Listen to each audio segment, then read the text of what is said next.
If there was any time in our known history, I'm sure there have been other times of intense, politics and tension, but there was any time that we could see now is the time where we need religious tolerance. Universities, in my mind, have abdicated their responsibility to be the place where you can come and have a conversation. Different religions can meet and say, oh, I don't think I agree with you, but let's go for a cup of coffee. Let's go talk about this. We have not done that very well. In olden days, there used to be places like that. We need to come together. We're having a lot of strife in this country, and it's not just in the United States. Europe has its own issues. India has its own issues. There's a lot of fundamentalism going on. So I think something like the Boniuk Institute. So thank you to the Boniuk family for this gift to Rice University. It's a small university compared to the Berkeleys and other big public universities, but our intentions are broad, lofty goals. And so the Boniuk is really perfectly placed within that framework. We have 4 broad areas. And on top of all of that stands the Boniuk and our Baker Institute, which is our policy institute. We focus on energy. It's a very big problem. We have a very strong effort in healthcare sciences. We partner very well with our friends across the street. And we are very good in computing. Not many people know that the whole notion of something called parallel computing started at Rice. Ken Kennedy, he is no more, but he is a legend in the computing field. And our 4th is really looking at disparities. That's where the Boniuk Institute fits in. It's looking at how is it that you have a city like Mumbai, where you have the top 3 wealthiest people in the world, the Ambanis, for example. 3 miles from there, you have Dharavi, which is the biggest slum in the world. How did this happen? Mm-hmm. If you have disparities, if you have differences in opinion, how do you resolve that? We have the Boniuk Institute on religion. We have the Kinder Institute directly on disparities. How does one think about it? How does one use the power of education to bring people together? How do you use the power of science and technology and learning to overcome these disparities? So within all of that is the Boniuk Institute on religious tolerance. And I've been bugging Elaine. I said, you need to be more visible, run more workshops, like the lecture we're going to hear today from Tariq Bhai. Welcome, Tariq Modood from the University of Bristol. And I'm really, really happy that we have selected you as the Senior Scholar Award lecturer today. The work is by no means done. Elaine knows this. You all know this. But university campuses need to step up to be the voices of reason, not separate people, but bring people together. And again, I finish with thanking the Boniuk family for identifying this topic. When I saw this, I said, wow, this is amazing. This is exactly what we should be talking about. Tolerance of all levels, but for sure, religious tolerance. So with that, I've taken a lot of your time pontificating on this stuff.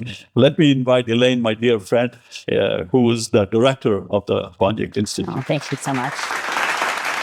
Good evening to all of you. I am so thankful that you are here for tonight's event. As Ramesh said, I'm Elaine Howard-Eklund, and I have the privilege of directing the Boniuk Institute for the Study and Advancement of Religious Tolerance. Our strategic vision has 3 planks. It's to convene top minds, and we recognize excellence in public scholarship on religion by awarding the Senior Scholar Award once a year. Awardees have made an outstanding scholarly contribution to the public understanding of religion broadly, as well as to pluralism and tolerance. Award winners are invited to Rice University to give a public lecture, accompanied by a reception in their honor, and to participate in a variety of Boniuk Institute programs. The inaugural 2024 Boniuk Institute Senior Scholar Awardee was Marla F. Frederick, currently Dean of Harvard Divinity School. And I'm delighted today to welcome our distinguished guests and 2025 honoree, Professor Tariq Modood. Dr. Tariq Modood is a professor of sociology, politics, and public policy, and the founding director of the Center for the Study of Ethnicity and Citizenship at the University of Bristol. He is the co-founder of the international journal Ethnicities. He has held over 40 grants and consultancies. He has over 35 co-authored and co-edited books and reports and over 350 articles and chapters. These publications span the fields of political philosophy, sociology, and public policy. Most recently, his scholarship is focused on the sociology of multiculturalism, interculturalism, secularism, and Islamophobia. Dr. Modood was made a Fellow of the Royal Society of Arts in 1992. In 2001, he was awarded a Most Excellent Order of the British Empire by Queen Elizabeth II for services to social sciences and ethnic relations. He was made a Fellow of the Academy of Social Sciences in the UK in 2004 and elected a Fellow of the British Academy in 2017. In 2022, he was ranked in the top 20 UK-cited scholars in politics, law, sociology, and social policy. He is highly committed to public engagement, which made him another reason he was so attractive for our award, and he has served as an advisor to the Muslim Council of Britain, the Commission on the Future of Multi-Ethnic Britain, and the National Equality Panel and the Commission on Religion and Belief in British Public Life. His latest books include Essays on Secularism and Multiculturalism, published in 2019, Multiculturalism, second edition in 2013, and as special issues co-editor with Thomas Seeley of Beyond Euro-American-Centric Forms of Racism and Anti-Racism, published in 2022, as well as Developing a Framework for a Global Comparative Analysis of the Governance of Religious Diversity. His latest book, also with Thomas Seeley, and which he will be discussing in depth momentarily, is The New Governance of Religious Diversity. It is available for sale at the back of the room, so do not leave here without purchasing that book. We also have flyers about a new volume, The Resilience of Multiculturalism, Ideas, Politics, and Practice, so please pick up a flyer about that book as well. It is clear that Professor Modood has had a prolific and productive career that's still going, making him worthy of a Senior Scholar Award. Just as noteworthy is his commitment to promoting knowledge and understanding, particularly that of minority faith communities. Given his excellence in scholarship, his dedication to advancing religious tolerance and pluralism in research, service, and community outreach, it is my honor to present the Boniuk Institute's 2025 Senior Scholar Award to Dr. Tariq Modood at this time. Thank you very much indeed. It is, of course, a great honor. These things involve a number of people. Someone has to nominate. There are committees, there are advisors, external assessors. And not least, David and Kelly Boniuk, they're carrying on the work of Milton Boniuk and therefore enabling what the rest of us in some way or another are beneficiaries of, work that we cherish, both for its intellectual challenges and because we hope and believe and try to make it worthwhile for other people as well by shining light on certain ideals, as well as, of course, things that we should be ashamed of, but pointing people towards something better than what we start with when we come to this field of study, when we talk about the important themes that have been mentioned, because they are constitutive of this institute, both in terms of its intellectual purpose and integrity and what it would like to offer the world, which of course I share And so I'm delighted not just to receive the award, but to be associated with this institute, this growing international institute, and maybe in some small way to help it along. So I don't think I need to tell you about the importance of the theme of the book that's been mentioned, co-authored with Thomas Seeley, who was previously a research assistant of mine on a large intercontinental project that this book came out of, and who now is a lecturer in my school at the University of Bristol and a budding academic in his own right, almost mid-career now, would you believe?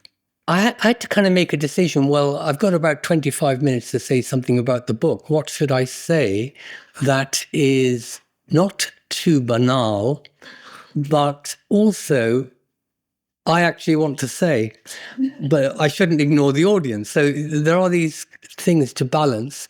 And what I decided to do, and this might be slightly unconventional, I hope it works, is to tell you how the book is distinctive in a number of ways.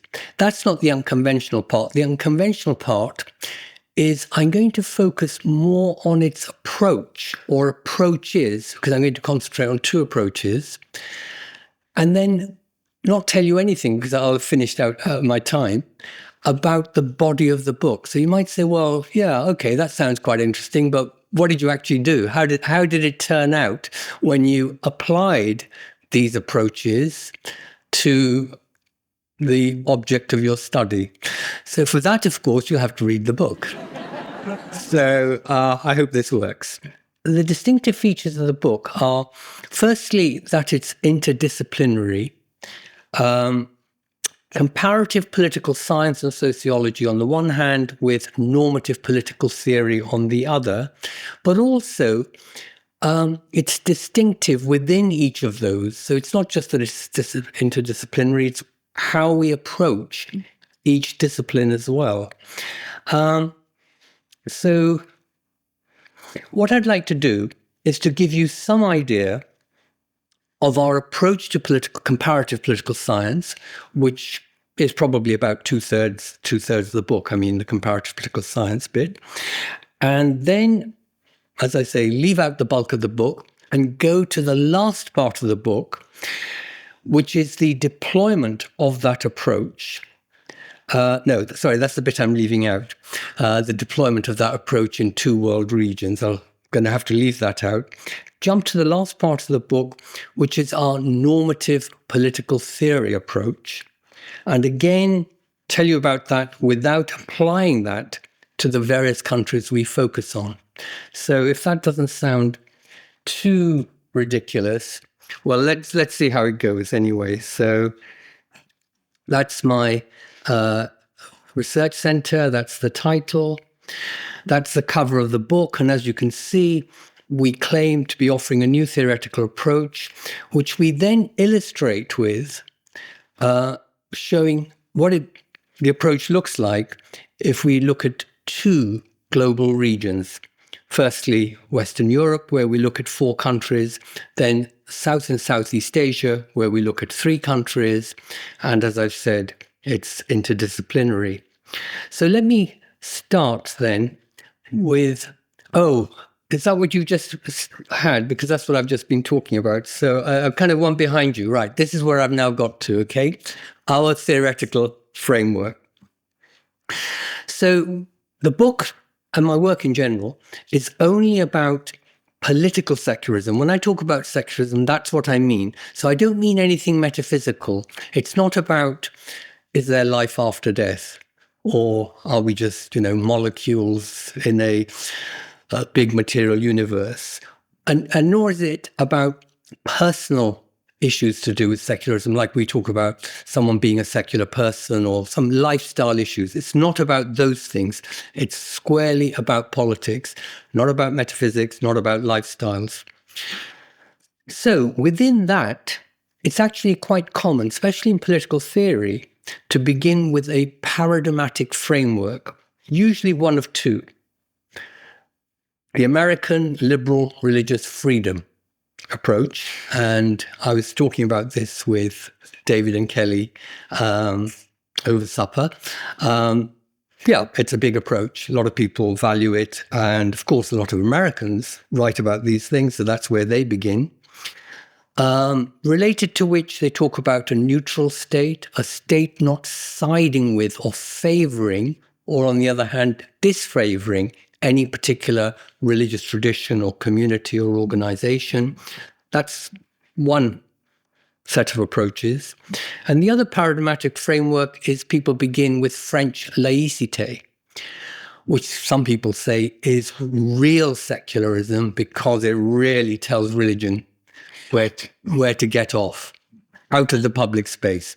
So, Marxists and other radical secularists look to that kind of tradition. We don't do that. We begin with the idea of multiple secularisms, saying not that there's one or two or three kind of ways of thinking about organizing what we might call state-religion relations in the world. We think there are multiple ways, and therefore also multiple ways of relating to religious diversity. But if you say that something is multiple, that actually does pose an extra challenge, a theoretical challenge of how to get a handle on the multiplicity, because otherwise you're just constantly saying, oh, and there's this and there's that, and oh, don't forget that, and so on. Well, we want to get a bit beyond that. So our approach is we say, let's begin with a minimal definition of secularism, not a whole paradigm, just a minimal definition. So you don't get much above ground level. And then think about real world cases, the United States, France, Britain, India, and so on, real world cases as they are built up empirically, historically, contingently, not based on some theory, but how they actually have evolved, are evolving, and so on. And so we then can see a multiplicity, but there is something minimal in common, so we can point to everything in the multiplicity and say they have at least this much in common, i.e. they're part of our subject matter, because otherwise, we'd have no idea of what to study and what not to study. So in yellow is our minimal definition of political secularism, and it is really pretty minimal. We say that secularism is the idea of political autonomy, namely, the politics or the state has a raison d'etre of its own and should not be subordinated to religious authority, religious purposes, or religious reasons. Full stop. That's our minimal definition. At that point, a lot of people say, but hang on a minute, that's very one way. What about, and that religion should not be subordinated to politics and the state and so on, that there should be mutual autonomy, not, as in this yellow highlighted definition, one-way autonomy. We say, well, wasn't the Soviet Union a secular state? They said they were. On what grounds can we say they're not? The People's Republic of China say they're a secular state. How can we tell them, no, you're not, because there's not enough religious freedom in China? So to tell some other country or place, you're not a secular state because you don't approximate to the United States or to England or something, to us seems all wrong, when everything about their ideology is a political secular ideology. So we say the one-way autonomy is political secularism at the minimal level. But we're not saying like, oh, that's what we're in favor of, that's what we're advocating. We're saying that's what demarcates the object of study, the object of our book. As for our analytical framework, our unit of analysis is a country or polity. Well, not particularly controversial, though some people might say it's a bit out of date, but that's what we do. But the next bit is distinctive because unlike some approaches, we don't focus just on constitutions and laws or power relations, nor mere discourse or concepts. I'm thinking here of Foucauldian approaches, sometimes called critical secularism studies, but we focus on what we call operative norms. What are operative norms? So we say, firstly, that norms govern how people behave, and they're not, in the cases we're talking about, they're not just restricted to laws or constitutional clauses. Of course, constitutional clauses are norms. They determine behavior. You should do this, you shouldn't do that. But norms are wider than laws and constitutions, and we think it's better to study the wider field of norms, of which constitution and laws are a subset, though even subset doesn't capture it properly, because sometimes constitution laws and laws are actually hiding what's actually being practiced. Certainly you could say that happens in the Soviet Union and various other places in the world. So we say, yes, we'll study laws. So, for instance, in Britain, we have laws about the relationship between church and state and so on. For instance, our monarch, our head of state, is the supreme governor of the Church of England. The bishops of the Church of England, the archbishops, the very senior archbishops, they sit in our second chamber, legislative chamber, the House of Lords, and so on. So all that's governed by law. But in Britain, not Northern Ireland, but in Britain, we have a norm that says that clergy, religious leaders, official religious leaders, should not stand for elected office. But there isn't a law that says you can't, and maybe sometimes people will. But most people would tut at that, would say, well, you shouldn't really get involved in politics. You may advise your congregation, you may criticize the government, you may direct us towards, global peace and so on, but you shouldn't get involved in parliament and lawmaking and government and so on. But it's not written down anywhere. So that's why we say it's important to study norms, because some of the things that are governing relations and behavior can't be found in law books. And some of the things that can be found in law books aren't operative. So that's why we've got the qualification operative norms. They actually must be doing some work in achieving outcomes. And we divide our operative norms into two categories: dominant operative norms, or DOMs, and qualifying operative norms, QONs. So dominant ones are the ones we say are doing most of the work. Now, in countries like ours, one of the dominant norms, of course, is to do with religious freedom. However we might interpret it, and we do interpret it differently in the United States to Britain, to France, to Germany, all countries that say we value religious freedom and so on, but we have slightly different ideas about religious freedom. But there are other ideas as well, which may not be quite so dominant, but which cut across religious freedom or cut across dominant norms, and therefore they qualify them. And an example of that is the one I just gave you 2 minutes ago about the norm that says clerics shouldn't stand for elected office, because that's not a dominant norm in the way that religious freedom is. No one's going to, say that there's been a terrible violation of rights if someone does do that, though, as I say, it'll be disapproved of by most people. What if the cleric turns around and says, yes, but you're denying me my religious freedom if you don't allow me to stand for office or allow me to become prime minister or whatever? We'd say, well, come on, you haven't really interpreted religious freedom in the right way, have you? So that's why it's a qualifying norm, because it qualifies the dominant idea of religious freedom. It gives it some character which otherwise it wouldn't have, and varies across places. So it's not just a matter of some kind of political theory. It's about different countries at different times and places. So at the bottom, I sum that up a little bit to say that these dominant operative norms aren't to do with legal status. They're contingent. They vary over time, and they can work in different combinations.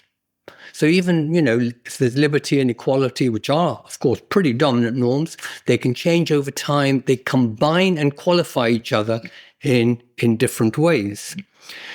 So that's the distinctive comparative political science part of it, and now I'm going to jump right towards the last quarter or third of the book to tell you about our normative approach. Without illustrating this, you might say, well, how does this apply to India or Germany, which you claim to be studying? And I'm saying, no, I don't have time to tell you that. But you might find something interesting if you read the book. So our normative approach we call multicultural secularism. The first two items on bullet point items are what we think are central to what we think of as liberal secularism, liberal political secularism. And we want to offer something different. If you want, we want to say we're going beyond liberalism, which a lot of people would like to do. Well, we want to join in and do it as well. So, but we do think that individual freedom is very important. So we want it to be fully included, freedoms entrenched by law and constitutional clauses where appropriate. In Britain, we don't have a codified constitution. So we accept that part. There isn't a controversy between multicultural secularism and liberal secularism about that. The next bullet point, so starting in US political theory and legal constitutional jurisprudence, an idea developed of what we call here hands-off neutrality. It's associated with John Rawls, probably the most important analytical political philosopher of the 20th century, from Harvard,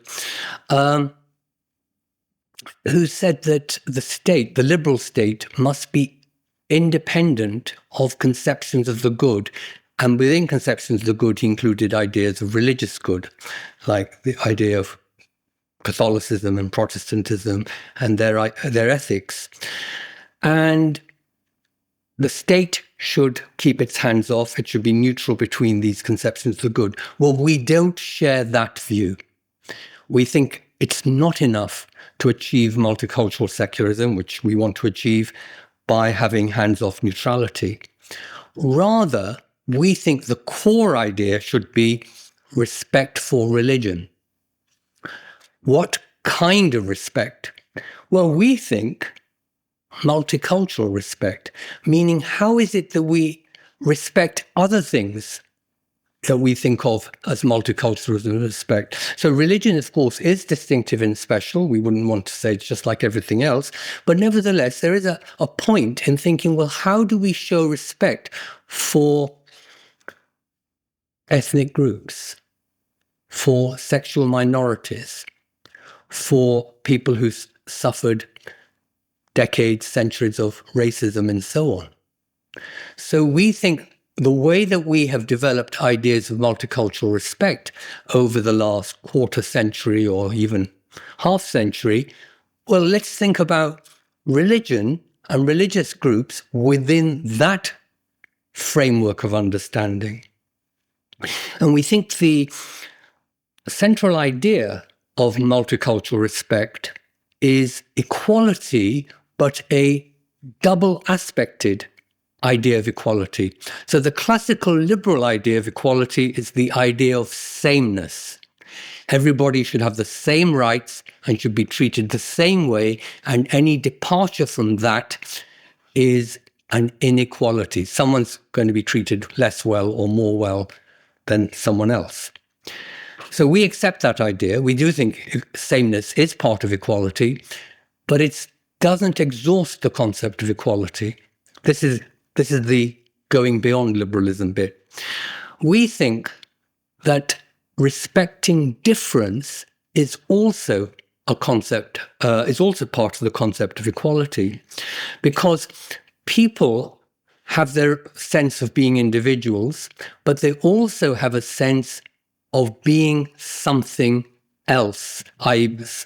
some form of group membership. And group membership means that this is something different to somebody else.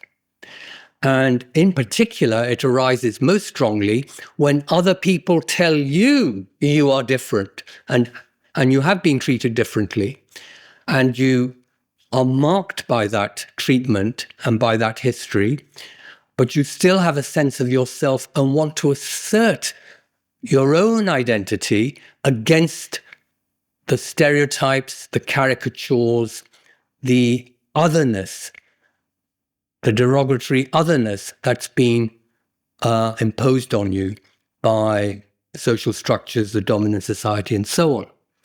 So we think that's part of the multicultural concept of equality. Anti-discrimination and de-othering, but also positive identity inclusion within the national, because that's normally the territory it's in. There is an international human rights understanding as well. I won't go into that, but most of our ideas about equality exist within national frames, because it's nationally made laws, nationally enforced laws that give us most of our equality. Given that's the case, how do we build this up? How do we apply this? We have two principles. The first principle is called the principle of identification. So we believe, and not everyone will hold that view, but this is our political commitment. We think the state should strive to enable citizens to identify with their political community. This is not necessarily a classical liberal idea. Many classical liberals thought that the state should leave people alone, a concept of negative freedom. But there is another tradition, sometimes associated with a more republican understanding of the state and of citizenship, which says, no, we have to make something of ourselves, including achieving social justice, and the state is an important vehicle to do that. So we belong more to that tradition. We say that this kind of identification is good for both intrinsic and instrumental reasons. Intrinsic, because citizens benefit from being able to identify with their political community. It's good for individuals to feel they're part of that community. Most people, I'm not saying everybody, but most people can value that.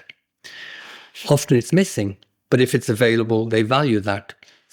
And secondly, there's an instrumental value in this identification, because if everyone can do it, or in particular, disadvantaged minorities can do it, it's easier for certain goals to be achieved. Goals like to do with public order, civil peace, security, anti-extremism, tolerance.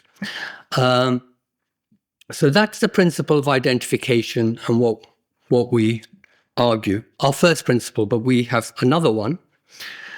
Our second principle is discretionary recognition. And here we say, and you might begin to think, well, are we not contradicting ourselves here? But hear me out. We say a state may give additional recognition to one or more religions. That is to say, it may do so above that level required for identification, i.e. the first principle, its historic importance, significance for national identity, its social contribution, and so on. Those are pretty important reasons, but they don't necessarily exhaust possible reasons. The first principle has absolute priority over the second principle. So the state must first try to achieve identification. That's what it has to give priority to, and has to go a long way down there before there is scope for the second principle to be operative, the discretionary recognition. So discretionary recognition is permissible to the extent it does not threaten identification. And as a matter of fact, and this is partly to do with our empirical study, as a matter of fact, granting the former doesn't necessarily undermine the latter. You see, I've got necessarily in bold. I'm not saying it never undermines the latter. There are far too many contrary examples for that. And you might even say that undermining the latter, undermining minorities' identifications with their country, is actually more common. And I wouldn't dispute that. All we're saying is it doesn't necessarily undermine the latter, so we know what we can be heading for, what our goal might be, where we should be pointing towards. So we say, if and when it does not undermine identification, in particular minorities' identification with their polity, with their citizenship, and therefore with the body of citizens, and whether it does or doesn't undermine this can be established through democratic dialogue, then, and only then, it is legitimate to utilize the option of discretionary recognition as well as the basic principle of multicultural identification. So, and this is my concluding slide, a virtue of our position. So we say, unlike a lot of other people in this territory, we say privileged recognition is a matter of democratic and multicultural dialogue. It's not necessarily in, but nor is it necessarily out. It's compatible with, and so leaves open for debate, whether there should be mono or multi-establishment or no establishment.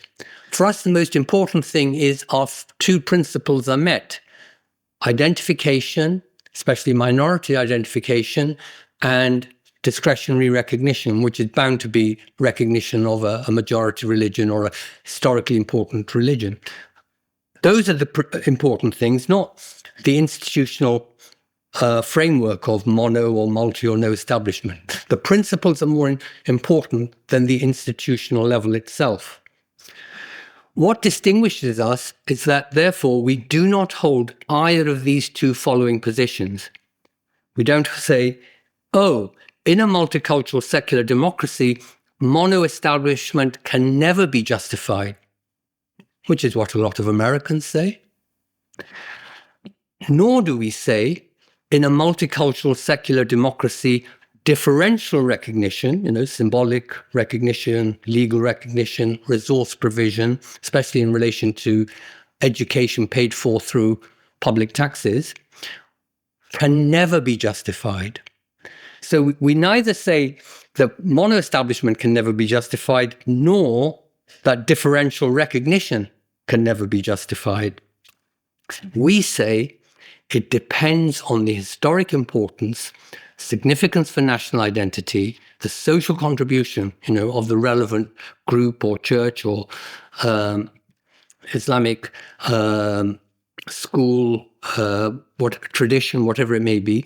It depends on all those things, and all of those matters are open to debate and not closed off, as some political theorists try to do, a priori or by principle. Thank you.